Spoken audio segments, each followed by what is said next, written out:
주신 하나님 말씀은 신약 성경 누가복음 말씀입니다. 누가복음 8장 말씀 같이 보겠습니다. 누가복음 8장 9절에서 15절까지의 말씀을 같이 보겠습니다.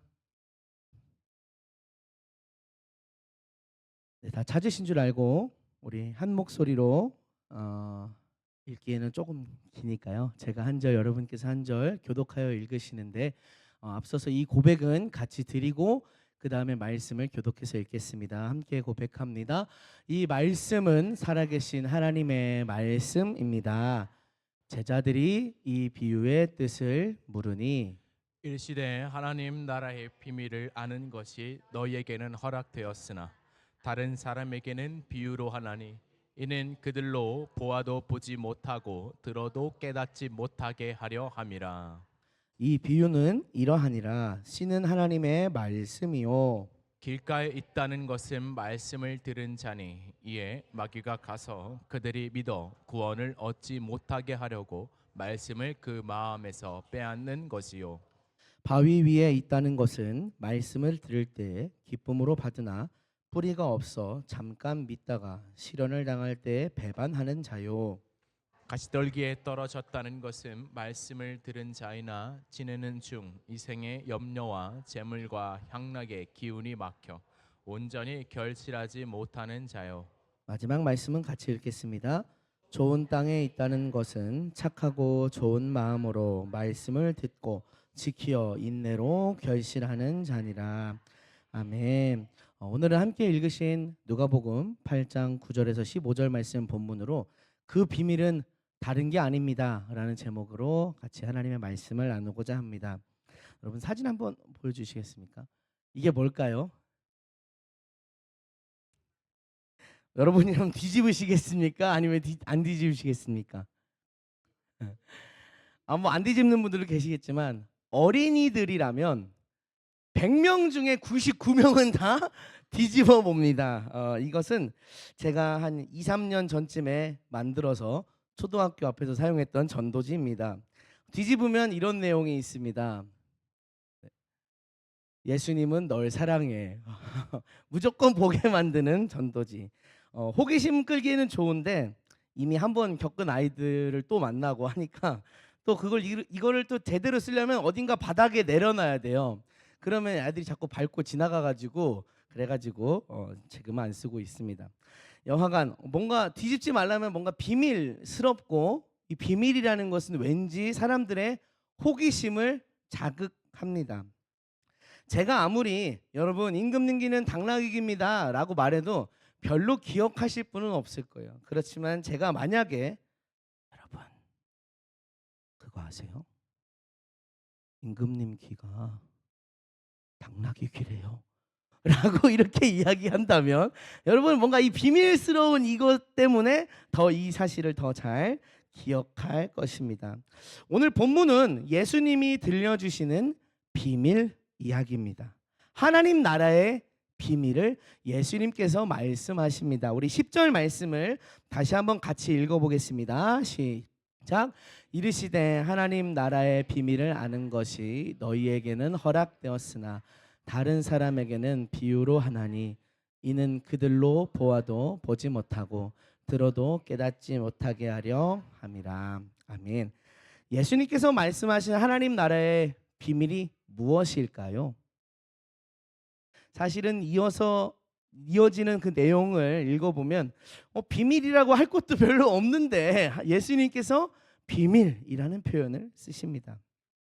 아주 뭔가 신비하게 감춰진 새로운 그런 내용은 없지만 오히려 너무나 당연한 것들, 너무나 투박한 그 진리의 말씀을 예수님께서는 하나님 나라의 비밀이다라고 말씀합니다. 그 내용이 뭐냐면 말씀을 듣고 믿음을 갖고 그 믿음을 끝까지 지킨 사람은 하나님 나라의 백성이 되는 것이고, 말씀을 들었지만 혹은 때로는 믿었지만 여러 가지 이유로 그 믿음을 끝까지 지키지 못하면 그 사람은 하나님 나라에 속하지 못한다라는 것이 예수님의 말씀인데요. 이 너무나 이 당연한 이 말씀을 예수님께서는 비밀이다라고 말씀합니다. 우리가 상상한 비밀은 이런 비밀이 아니라 뭔가 진짜로 구원을 얻으려면 새로운 뭔가 진리를 깨달아야 된다. 14만 4천 명에 들어가야 된다. 뭐 이런 비밀, 이런 것들이 비밀스러워지는데, 하나님 나라의 비밀은 어떻게 보면 비밀 같지 않은 비밀입니다. 만약에 이런 식으로 비밀이 있다라고 말하는 사람들은 다 이단입니다. 자기들만의 독특한 교리를 믿어야 된다고 주장하는 사람들은 모두 이단인 줄 여러분 믿으시길 소망합니다. 오늘도 교회에 이런 편지가 왔습니다. 보낸 사람 신천지 예수교 증거장막성전 마띠아 지파 대전교회. 받는 사람 대전 동구 개종로 423번길 45 누리다교회. 정말 대단하다고 느낀 게 뭐냐면요, 주소상에 아직 우리 교회 신혼교회로 돼 있는데 어떻게 누리다교회인 거 알았을까? 이런 생각을 좀 해봤어요. 지나가다가 봤던지 내부에 스파이를 보냈다든지 아니면 뭐 인터넷 로드뷰를 이렇게 해가지고 봤나, 그런 생각을 해봤는데 처음 온 게 아닙니다. 한 일주일 혹은 2주일마다 한 번씩 꼭 와요.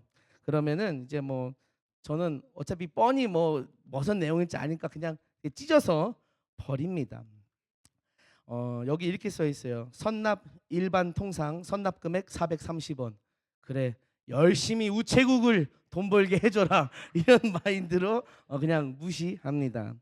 제가 이렇게 단호할 수 있는 이유는 그들이 거짓된 믿음을 갖고 있다는 것을 확신하기 때문입니다. 제가 믿는 예수님, 성경에서 말씀하시는 예수님의 진리가 이 사람들의 주장과 주장하는 바가 아니라는 것을 제가 확실하게 믿기 때문입니다. 여러분께서도 혹여나 이단을 만나게 되거든 단호하게 대처하시길 바랍니다. 뭐 멱살 잡고 이렇게 싸우자 이건 아니지만 그들에게 여지를 주지 마시고 확실하게 여러분의 신앙을 지키시길 바랍니다. 또 다른 비밀은 없어요. 이 사람들이 얘기하는 것처럼 사실 그거 있잖아, 이리 와봐봐, 비밀을 알려줄게, 이런 비밀은 성경에 없습니다. 여러분 확실하게 믿음 위에 서시길, 말씀 위에 서시길 소망합니다. 그렇다면 오늘 본문에서 예수님께서는 왜 하나님 나라의 비밀이라고 말씀하셨을까? 그 이유는요, 받아들이지 않고자 하는 자들에게는 절대로 보이지 않는 진실이기 때문입니다. 여러분 갓난아기, 뭐 갓난아기는 아니고 조금 어린 아기와 혹시 숨바꼭질 같은 거 해보셨나요? 꼭꼭 숨어라, 이제 찾습니다. 보나마나 딱 봐도 바로 보여요. 그런데 어디 갔지? 너 어디 갔지? 이렇게 해주면서 같이 놀아주잖아요. 하나님 나라의 진리를 받아들이지 않고자 하는 그런 사람들의 마음가짐, 그 사람들의 모습이 이와 같다는 겁니다. 성경에 뻔하게 나와 있지만, 진리의 말씀이 확실하게 기록되어 있지만 보아도 보지 못하고 들어도 듣지 못하고 그렇게 된다. 그래서 그것을 예수님께서는 하나님 나라의 비밀이라고 말씀합니다. 누가복음 16장에 보면 거지 나사로라고 하는 이야기의 주인공이 등장합니다. 이 나사로는 평생을 한 부자 집 문 앞에서 앉아서 구걸하던 거지였는데요. 이 부자도 죽고 나사로도 죽게 되었습니다. 부자가 죽어서 지옥에 갔는데 깜짝 놀라고 말았습니다. 자기 집 앞에서 구걸하던 나사로가 천국에 있는 거예요. 그래서 아버지 아브라함이요, 부탁드립니다. 제발 이 나사로를 다시 살려서 저희 집에 보내어 주시면 저희 가족들이 보고 저처럼 이곳 지옥에 오지 않게 좀 보내주세요 라고 이야기합니다.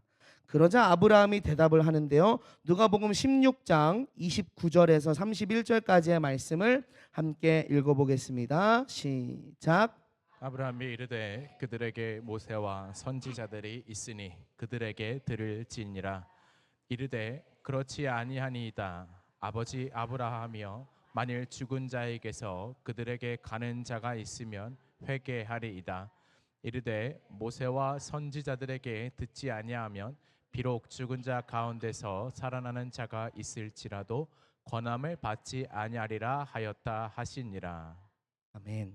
이미 모세와 선지자들을 통해서 밝히 드러나 있는 진리임에도 불구하고 그들이 스스로 눈을 가리고 믿지 않고자 하기 때문에 아무리 나사로가 살아서 돌아간다 한들 그들에게는 하나님 나라가 여전히 비밀이다라는 이야기입니다.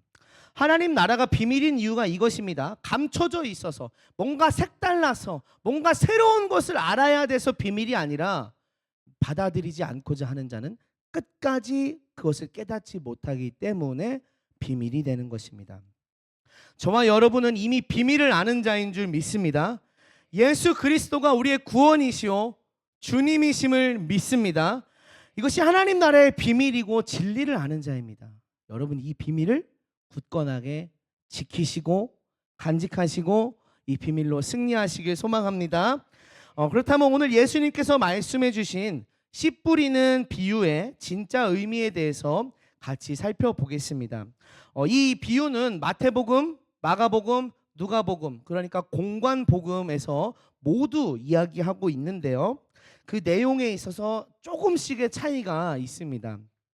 예수님의 말씀을 기록하는 과정에서 마태와 마가와 누가가 각각 자신이 이 쓴 글을 읽는 수신자가 있잖아요. 그 수신자가 대상이 다르기 때문에 그 대상에 맞춰서 예수님의 말씀을 기록하다 보니 큰 틀에서는 동일한 내용을 말씀하지만 약간씩 내용의 차이가 있습니다. 오늘은 누가복음을 좀 중점적으로 그 내용을 비교하면서 살펴보고자 합니다. 우선 길가에 뿌려진 씨앗에 대한 의미를 예수님께서 먼저 해석해 주시는데요. 마태복음, 마가복음, 누가복음 순서대로 읽어보겠습니다. 마태복음 13장 19절 말씀 시작.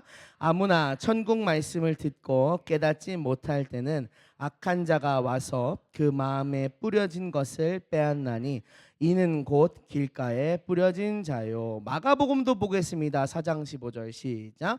말씀이 길가에 뿌려졌다는 것은 이들을 가리킴이니 들었을 때에 사탄이 즉시 와서 그들에게 뿌려진 말씀을 빼앗는 것이요. 누가복음도 보겠습니다. 8장 12절 말씀. 길가에 있다는 것은 말씀을 들은 자니 이에 마귀가 가서 그들이 믿어 구원을 얻지 못하게 하려고 말씀을 그 마음에서 빼앗는 것이요. 마태, 마가, 누가 큰 차이는 없지만 누가복음에서는 다른 복음에서는 그 말씀을 듣고 뭐 깨닫는다 이렇게 표현하는데 누가복음에서는 뭐라고 하냐면 그들이 믿어 구원을 얻지 못하게 하려고라고 하면서 이 말씀을 믿는다, 믿음이라는 부분에 조금 더 강조점을 두고 있습니다. 믿음이라는 부분에 강조점을 둔 것은 돌밭에 뿌려진 씨앗에서도 이어지는데요. 다음으로 돌밭에 뿌려진 씨앗 마태복음 13장 20절에서 21절 말씀을 우리 남성분들만 같이 한번 읽어보겠습니다. 시작.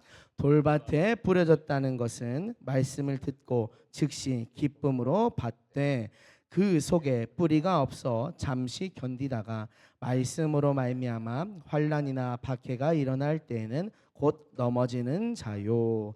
마가복음도 보겠습니다. 마가복음 4장 16절과 17절은 여성분들이 읽어보겠습니다. 시작.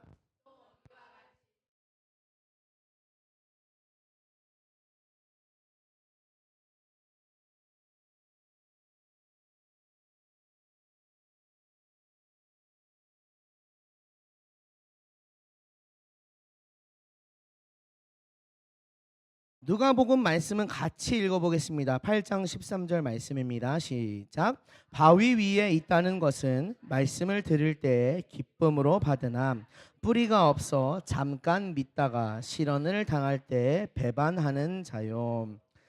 이 돌밭 또는 바위 위에 뿌려진 그 말씀 씨앗의 말씀에서도 큰 차이는 없지만 다른 복음서에서는 잠깐 견디다라는 표현을 사용했던 반면에 누가복음에서는 뭐라고 하냐면 잠깐 믿다가 시련을 당할 때 배반하는 자라고 말씀합니다.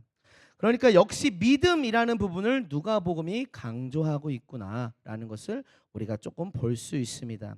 그리고 환난이나 뭐 박해라고 된 표현을 시련이라고 표현했는데요. 뭐 모두 비슷한 의미이긴 하지만 누가복음이 쓰여진 대상자는 이방인 신자들을 대상으로 하고 있어요. 그래서 이방인 신자들에게는 어떤 환난이나 박해보다는 그들의 삶에 있어서의 어려움, 시련이라고 하는 단어가 조금 더 그들의 삶에 다가갔기 때문에 시련이라는 단어를 쓰지 않았나 생각이 듭니다.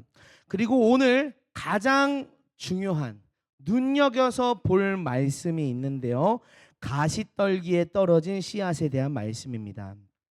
가시떨기에 떨어진 씨앗은 공통적으로 얼마간의 신앙생활을 한 경우를 말합니다. 그러니까 이제 막 말씀을 들었을 때나 혹은 이제 믿은 지 막 얼마 안 됐을 그때가 아니라 말씀을 듣고 믿고 얼마간의 시간적으로 신앙생활을 한 그 경우에 가시떨기에 해당하는 그런 내용이 시작되죠. 이때 그 사람이 신앙의 열매를 맺지 못하도록 방해하는 것들이 있는데 복음서마다 그 내용이 방해물이 조금씩 다릅니다. 우리 마태복음을 먼저 보겠습니다. 마태복음 13장 22절 말씀 같이 읽겠습니다. 시작. 가시떨기에 뿌려졌다는 것은 말씀을 들으나 세상의 염려와 재물의 유혹에 말씀이 막혀 결실하지 못하는 자요. 무엇이 방해물이라고 이야기하나요? 세상의 염려와 재물의 유혹 두 가지를 이야기합니다. 마가복음에서는 세 가지를 이야기합니다. 마가복음 4장 18절과 19절 같이 보겠습니다. 시작. 또 어떤 이는 가시떨기에 뿌려진 자니 말씀을 듣기는 하되 세상의 염려와 재물의 유혹과 기타 욕심이 들어와 말씀을 막아 결실하지 못하게 되는 자요. 무엇이 방해물인가요? 세상의 염려, 재물의 유혹, 기타 욕심 세 가지를 얘기합니다. 누가복음을 보면 역시 세 가지를 이야기하는데 내용이 조금 달라요. 누가복음 8장 14절 말씀을 같이 읽겠습니다. 시작. 가시떨기에 떨어졌다는 것은 말씀을 들은 자이나 지내는 중 이생의 염려와 재물과 향락의 기운이 막혀 온전히 결실하지 못하는 자요. 이생의 염려와 재물 그리고 향락을 방해물로 꼽고 있습니다. 마태복음에서는 두 가지를 이야기했습니다. 세상의 염려와 재물의 유혹. 우리가 세상을 살다 보면 염려하게 될 만한 것들이 참 많아요. 경제적인 염려, 또 건강적인 혹은 자녀 문제, 혹은 뭐 여러 가지 인간관계라든지 이 안정적인 삶이 과연 내일도 유지될까 하는 그런 불안함, 그런 염려가 참 많은데 우리 삶을 어떻게 보면은 하루하루가 이 다가올 미래에 대한 걱정과 염려의 반복이다라고 좀 볼 수도 있습니다. 그렇다 보니까 우리도 모르는 새에 더더욱 강한 힘을 의지하게 되는데요. 하나님을 의지하면 좋겠지만 우리도 모르는 새에 보다 직접적이고 즉각적인 힘을 가진 그것, 돈을 우리가 추구하게 될 때가 많이 있습니다. 돈이란 것은 내 의지와 생각대로 언제든지 내가 갖고 있다면 쓸 수 있어요. 그래서 그 힘이 나타나죠. 그렇기 때문에 우리가 이 불안정한 세상 가운데 하나님을 바라보기보다 내 힘으로 의지할 수 있는 그 돈을 더 쫓게 되는 것이 아닌가 생각됩니다. 이것이 재물의 유혹이라고 볼 수 있죠. 세상의 염려와 재물의 유혹. 어떻게 보면 두 가지가 참 맞물려 있다고도 볼 수 있습니다. 이 얽히고 설킨 두 가지는 우리로 하여금 우리의 시선을 하나님께로부터 이 세상에 고정되도록, 하나님께 고정하는 것이 아니라 이 세상에 고정되도록 만듭니다. 그래서 더 이상 믿음의 열매를 맺을 수 없게 된다라고 말씀합니다. 마가복음에서는 이 두 가지에 한 가지를 더했는데요. 무엇이냐면 기타 욕심입니다. 뭐 굉장히 포괄적인 용어 같아요. 기타 여러 가지 욕심. 뭐 이 사람은 이런 욕심이 있을 거고 저 사람은 저런 욕심이 있을 거고 사람마다 다 다양한 욕심이 있을 테니까 그 욕심이 역시 믿음의 성장을 방해하는, 가로막는 유혹이 된다라고 말씀하고 있습니다. 그런데 누가복음을 보면요. 마태복음, 마가복음이랑 조금 더 달라요. 누가복음은 이렇게 말씀했습니다. 이생의 염려와 재물과 향락의 기운이 막혀. 이생의 염려, 뭐 세상 이것까지는 세상의 염려랑 같은 의미인 것 같아요. 근데 재물, 재물이라고 이야기합니다. 마태복음, 마가복음에서는 재물의 유혹이라고 했는데요. 누가복음은 그냥 재물 이렇게 표현하죠. 비슷하면서도 조금은 다른 뉘앙스가 느껴집니다. 재물의 유혹이라는 것은 재물을 많이 벌 수 있는 어떤 기회의 유혹이나 재물이 발휘하는 그런 어떤 힘에 대한 유혹, 그걸 조금 생각하게 됩니다. 그렇지만 재물이라고 짧게 표현할 때는 보다 더 많은 의미가 이 속에 내포될 수 있습니다. 가진 것을 포기하지 못하여서 걸림돌이 되는 마음이나, 실제로 누가복음에 그런 이야기 나오죠. 부자 청년의 이야기. 물질적인 풍요로 인해서 이생으로 만족하고 하나님 나라를 갈망하지 않는 마음. 아까 읽었던 그 부자와 나사로의 이야기에서도 그런 이야기가 이어집니다. 그런 것들 등 여러 가지 재물이라고 하는 그런 표현 가운데 더 많은 의미가 함축되어 있다라고 볼 수 있습니다. 특별히 누가복음은 누구를 위해 쓰여졌냐면 이방인을 위해서 쓰여졌는데, 그 중에서도 이방인 상류 사회를 위하여 쓰여진 책입니다. 돈이 많고 좀 높은 위치에 있고 그런 사람들을 위해 쓰여진 책이에요. 서두에서, 누가복음 서두에서 말합니다. 1장 3절을 보면 이렇게 말씀하는데요. 같이 읽어보겠습니다. 시작. 근원부터 자세히 미루어 살핀 나도 데어빌로 각하에게 차례대로 써 보내는 것이 좋은 줄 알았노니. 데오빌로는 하나님의 사랑을 받는 자라는 뜻입니다. 참 좋은 의미죠. 저와 여러분이 모두 데오빌로인 줄을 믿습니다. 그런데 학자들은 대체로 이 데오빌로라는 사람의 이름이 실명이 아니라고 봅니다. 그러니까 별명, 애칭 같은 거라는 거죠. 별명처럼 붙여진 칭호인데 한 사람을 지칭하는 것일 수도 있고, 혹은 어떤 여러 사람, 단체를 지칭하는 것일 수도 있습니다. 당시에는 책 한 권을 만드는데 어마어마한 비용이 들어갔어요. 지금도 책 만드는데 돈이 많이 들어가지만 그때는 종이도 아니죠. 가죽 양피지에다 써야 되죠. 사람 손으로 직접 이렇게 해야 되죠. 돈이 어마어마하게 들어갔어요. 상당한 이 경제력이 뒷받침되어야, 혹은 후원을 받아야만 책을 만들 수 있었습니다. 이때 책을 만드는 후원자가 된 사람들을 서두에다가 기록하면서 그들의 이름을 기리고 그들에게 이 책을 헌정하는 것이 당시의 문화였습니다. 그렇기 때문에 누가복음에서 데오빌로에게 이것을 써서 보낸다라는 뜻은, 어떻게 보면 데오빌로라고 하는 사람 혹은 그 집단이 누가복음을 쓰는데 재정적인 후원자 역할을 했다라고 볼 수 있습니다. 돈이 꽤 있는 분들이었다라는 거죠. 게다가 데오빌로 각하라고 말하고 있죠. 그래서 학자들은요, 데오빌로를 로마의 고위 공직자 혹은 그러한 상류 사회의 커뮤니티라고 봅니다.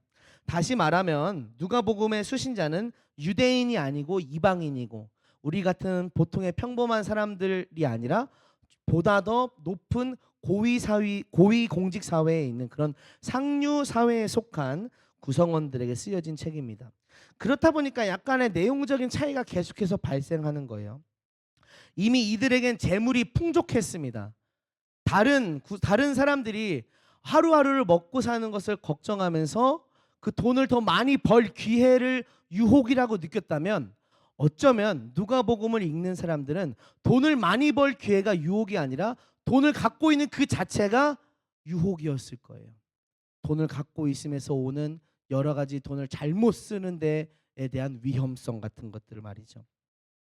바로 그 재물 때문에 신앙이 자라지 못하게 된다라고 하는 오늘 말씀은 그 재물을 가져보았고 또 써보았고, 그렇기 때문에 이 재물이 어떠한 존재인지 누구보다도 잘 아는 누가복음의 이 구성원 수신자들에게 쓰여진 내용이라고 볼 수 있습니다.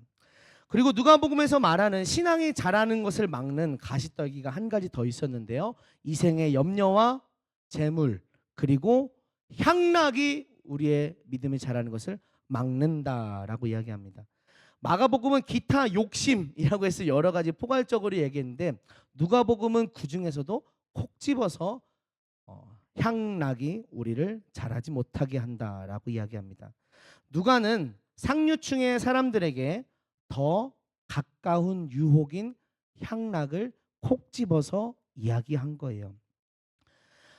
향락 원어로는 해도네라고 하는데요.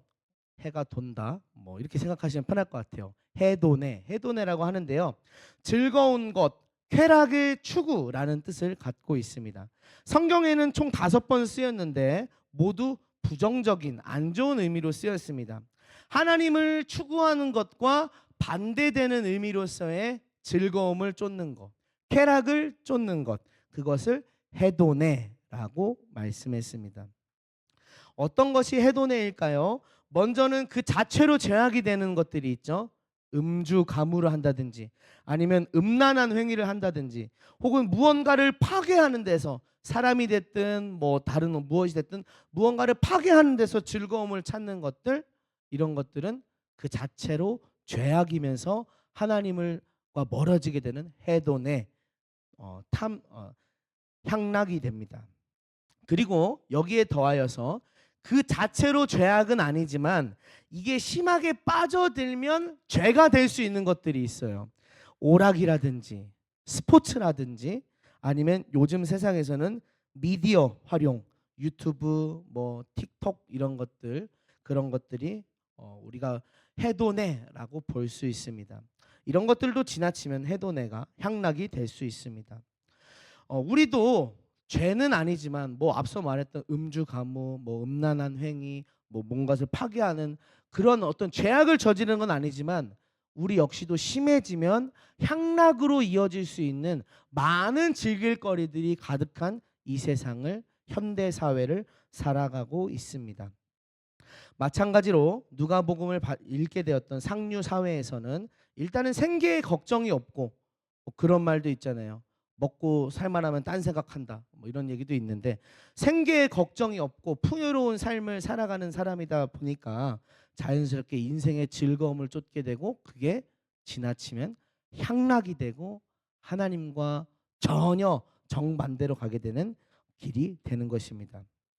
저는 이방인 상류 사회에 전했던 누가복음의 메시지가 오늘 한국 사회를 살아가는 저와 여러분에게도 강력하게 다가오는 메시지가 된다고 믿습니다. 우리도 매우 발달한 이 사회를 살아가다 보니까 또 비교적 풍요로운 삶을 살아가고 있죠.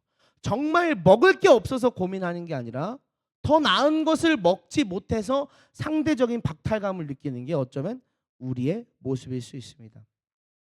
향락도 매우 많이 있습니다. 지금 당장 문 열고 밖에만 나가 보아도 온갖 화려한 간판 속에서 여러 가지 하나님의 뜻이 아닌 죄악들이 너무나 이 사회에 만연해 있고요. 또 작게는 우리 곁에서 TV라든지 스포츠라든지 핸드폰을 통해서 접할 수 있는 미디어까지 여러 가지 하나님을 잃어버릴 수 있는 하나님의 뜻과 반대되는 해도네, 향락이 우리 사회에, 우리 주변에 만연해 있습니다. 우리가 잘 살수록 우리가 가진 시간과 돈과 에너지를 하나님이 아닌 헛된 데에 쓰게 될 우려가 너무나 많이 있습니다. 그렇기 때문에 우리는 이 누가복음의 메시지를 오늘날 이 풍요로운 사회를 살아가는 우리가 다시금 기억하고 이 사회 가운데 향락에 빠지지 않기 위해서, 향락으로 가지 않기 위해서 우리 마음을 이 말씀을 통해 지키고 내 마음과 행동을 지키는 그런 싸움을 저와 여러분이 싸워야 할 줄 믿습니다. 잠언 30장 8절에서 9절을 보면 아굴이라고 하는 사람이 이렇게 기도합니다. 이 기도를 같이 한번 읽어보겠습니다. 시작. 거짓말을 내게서 멀리 하옵시며 나를 가난하게도 마옵시고 부하게도 마옵시고 오직 필요한 양식으로 나를 먹이시옵소서. 혹 내가 배불러서 여호와가 누구냐 할까 하오며 혹 내가 가난하여 도둑질하고 내 하나님의 이름을 욕되게 할까 두려워함이니이다. 아굴은 자기가 가난하거나 혹은 너무 부해서 그 자체로 하나님을 외면하고 하나님께 범죄할까 봐 두려워했습니다. 비록 우리가 하나님 저 부자도 안 되고 싶습니다 이렇게 뭐 기도하자는 건 아니지만 이 아굴의 마음을 본받아서 오늘날 이 사회 가운데 우리의 마음과 믿음과 생각과 행동을 지키는 저와 여러분 되기를 소망합니다. 잠시 재미있었던 이야기를 좀 나누고자 하는데요. 얼마 전에 제가 핸드폰으로 누구에게 좀 연락할 일이 있어서 카톡을 켰어요. 근데 카톡을 키면 첫 화면에 이제 프로필들이 쭉 친구들 프로필이 쭉 나오는데 거기에 새로 이 사진을 바꿨거나 혹은 자기 그 글귀를 바꾼 사람들이 뜨잖아요. 그런데 거기에 저의 한 친척이 뜬 거예요. 뭐라고 글을 바꿨습니다. 뭐라고 바꿨냐면 로또 3등 당첨 이렇게 쓴 거예요. 제가 그래서 깜짝 놀랐어요. 로또 당첨되면 막 이 사람 저 사람 연락 와서 피곤하게 만들고 또 무슨 기관 같은 데서 후원 좀 하시죠 찾아오고 이렇게 해서 인생이 더 피폐해진다고 하는데 빨리 알려줘야겠다 글 내리라고 이렇게 하려고 알아봤더니 찾아봤더니 로또 3등 당첨 금액은 150만 원에서 200만 원 정도 밖에 안 된다. 뭐 큰 돈이지만 그래 그 돈 갖고 누가 뭐 연락하겠나 누가 찾아가겠나 싶어서 그냥 놔뒀습니다. 그냥 즐겁게 식사 한번 하시고 뭐 쇼핑 한번 하면 뭐 인생의 소소한 행복이 되시겠죠. 근데 저도 그랬지만 여러분도 혹시 이 이야기 들으면서 한번 생각해 보시지 않았나요? 만약 내가 그 주인공이라면 내가 당첨된 주인공이라면 혹은 숫자를 좀 바꿔서 2등 당첨 주인공이라면 뭔가 행복한 여러분의 입꼬리가 올라가는 것을 볼 수 있습니다. 상상의 날개를 펼치게 되는데요. 저와 여러분이 부러운 마음으로 그런 상상을 하기 전에 먼저 가져야 될 마음이 있습니다. 그게 뭐냐면 물질적인 풍요에도 또 환경적인 편안함에도 나는 예수님을 여전히 제대로 붙잡겠다라고 하는 결심입니다. 내가 하나님을 모른다 하지 않도록 이 세상의 향락에 빠져서 믿음의 성장이 막히지 않도록 저와 여러분이 이 사회에서 깨어 있기를 소망합니다. 자, 그렇다면 길가도 지났고 돌밭도 지났고 가시떨기도 지났습니다. 이제 좋은 땅에서 어떤 일이 일어나는지를 같이 보고자 합니다. 먼저 마태복음 13장 23절 말씀 같이 읽어보겠습니다. 시작. 땅에 부러졌다는 것은 말씀을 듣고 깨닫는 자니 결실하여 어떤 것은 100배, 어떤 것은 60배, 어떤 것은 30배가 되느니라 하시더라. 마가복음 4장 20절은 이렇게 말씀합니다. 좋은 땅에 뿌려졌다는 것은 곧 말씀을 듣고 받아 30배나 60배나 100배의 결실을 하는 자니라. 자, 누가복음 8장 15절은 같이 읽어보겠습니다. 시작. 좋은 땅에 있다는 것은 착하고 좋은 마음으로 말씀을 듣고 지키어 인내로 결실하는 자니라. 아멘. 누가복음에 눈에 보이는 차이점이 있다면 여기는 30배, 60배, 100배라는 표현이 없다는 것입니다. 아마도 이 풍요로운 상류 사회에 있는 사람들에게는 얼마나 이게 큰 결실이 되는지가 별로 중요하지 않아서가 아닐까 생각해 보았습니다. 대신 마태복음에서 깨닫는 자라고 간단하게 표현된 이 단어가 누가복음에서는 착하고 좋은 마음으로 말씀을 듣고 지키어 인내하는 자다라고 자세하게 풀어서 표현되었습니다. 마태복음의 표현 깨닫는 자라고 하는 표현은 어떻게 보면 이단들이 자칫 오용하기가 너무나 쉬운 소지가 있습니다. 무엇인가 하나님 나라의 색다른 비밀을 깨달아야 한다라고 오해를 만들기가 쉽다라는 것이죠. 그렇지만 그 깨닫는다라는 것은 다름이 아니라 누가복음에서 말씀하는 것처럼 결국에는 원초적인 것, 말씀을 듣고 지키어 인내하는 것입니다. 이것이 깨닫는 것입니다.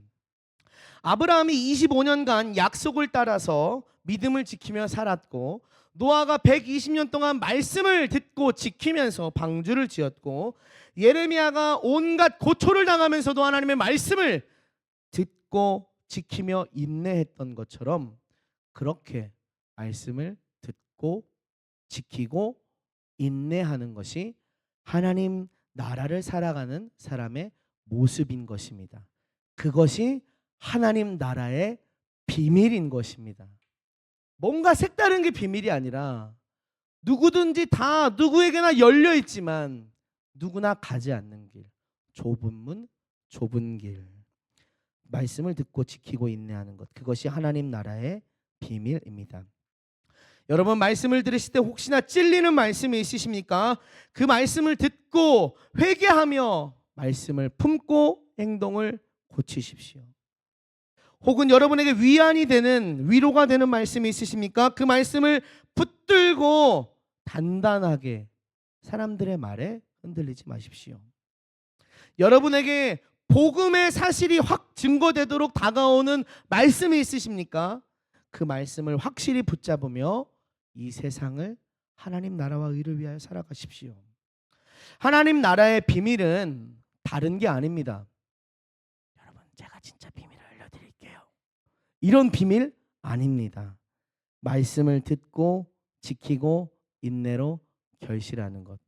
너무나 당연한 사실이지만 이것은 이렇게 하는 사람에게는 그 비밀이 자신의 것이 되고, 그렇게 하지 않는 사람에게는 여전히 영원토록 그 비밀을 발견하지 못하게 되는 것이 됩니다. 저와 여러분이 모두 간직하고 있는 신앙의 비밀로 끝까지 승리하는 우리 모두가 되기를 소망합니다.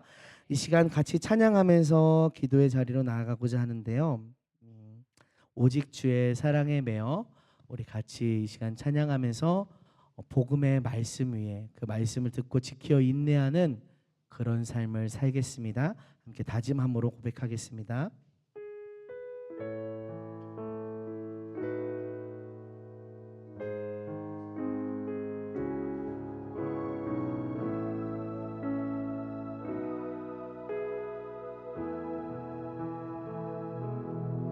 오직 주의 사랑에 매여 내 영 기뻐 노래합니다.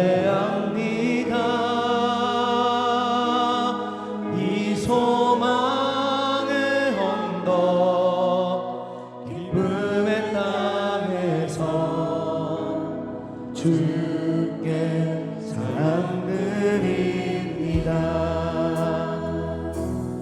오직 주의 임재 안에 갇혀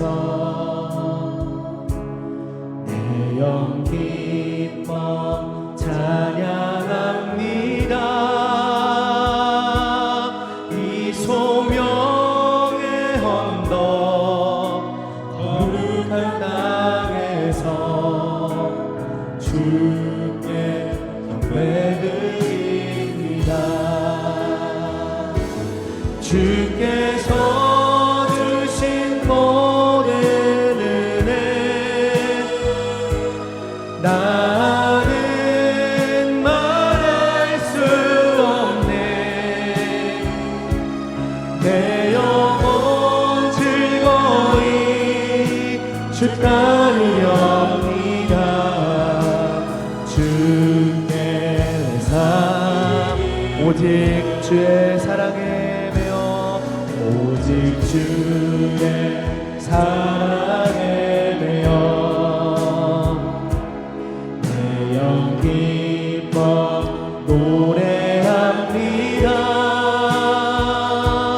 이 소망의 언덕 기쁨의 땅에서 주께 사랑드리 오직 주의 임재 안에 오직 주의 임재 안에 갇혀 내 영 기뻐 찬양합니다.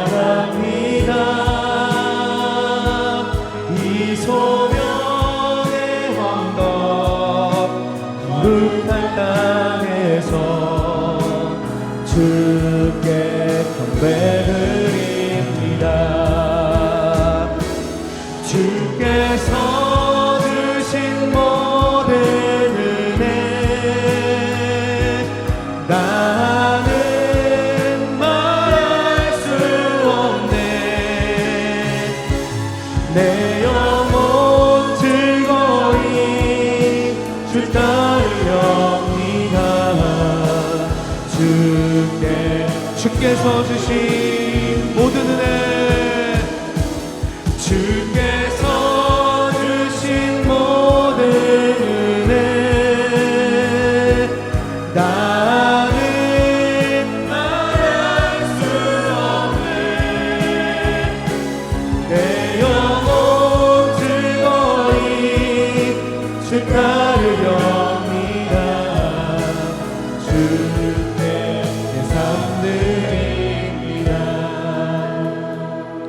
이 시간 같이 기도하실 때 두 가지 제목을 놓고 같이 좀 기도하기 원합니다. 먼저는 오늘 말씀을 다시금 돌아보면서 이 풍요롭고 발달된 그런 사회 가운데 주님, 제가 주님이 아니라 향락을 가까이 하고 있지 않습니까? 우리 자신을 좀 돌아보면서 같이 기도하기 원하고요. 두 번째로는 다가오는 필리핀 단기 선교를 위해서 또 같이 좀 기도하였으면 좋겠습니다. 우리 함께 이 두 가지 기도 제목을 놓고 주여 한번 부르면서 기도하겠습니다. 주여, 주님, 저희들이 너무나 편안한 그런 삶의 환경 가운데 하나님을 선택한 게보다 하나님이 아닌 다른 곳을 찾아 갈망하고 그것을 우리 마음에 채울 때가 너무나 많이 있습니다. 하나님, 그러한 모습이 우리들의 삶의 습관이고 너무나 당연하게 보여지는 그런 모습일 때가 너무나 많이 있습니다. 하나님, 말씀으로 저희들을 조금 가르쳐주세요. 깨우쳐주세요. 하나님, 저희들이 향락의 길을 갈 때 말씀을 기억하고 하나님 그 길을 피하여 하나님께서 원하시는 하나님의 진리의 길을 갈 수 있도록 하나님 돌이킬 수 있도록 인도해 주시옵소서. 하나님, 오 주님, 복음을 지키고 하나님 나라의 비밀을 지키고 믿음으로 인내하여 결실하는 저희들 되게 하여 주시옵소서. 하나님 또한 필리핀 단기 선교를 위해 기도합니다. 한마음 한뜻이 되어서 오직 성령 안에서 자기의 소리와 생각을 죽이고 성령 안에서 오직 십자가 앞에 자신을 죽이며 주님 한 팀이 되게 하시고 하나가 되게 하시고 하나님 그곳에서 복음을 증거할 때 하나님 주시는 영의 감동과 지혜로 할 수 있도록 어떠한 우리의 생각과 사사로운 감정이 개입되지 않을 수 있도록 하나님 도와주시옵소서. 하나님 또한 목사님을 붙잡아 주시고 여기까지 간 것이 하시고 하나님 그곳에서 그곳의 영혼들이 이 짧은 선교의 순간들을 통하여서 조금의 평화라도 하나님께서 기뻐하신 사역이 이곳에서 일어날 수 있도록 주시옵소서. 하나님 오늘 말씀 저희들을 나아가게 해주셔서 감사합니다. 오늘 말씀을 통해 저희들 하나님께 나아가게 해주셔서 오늘 말씀 가운데 다시금 기억하고 생각하고 돌이킬 수 있도록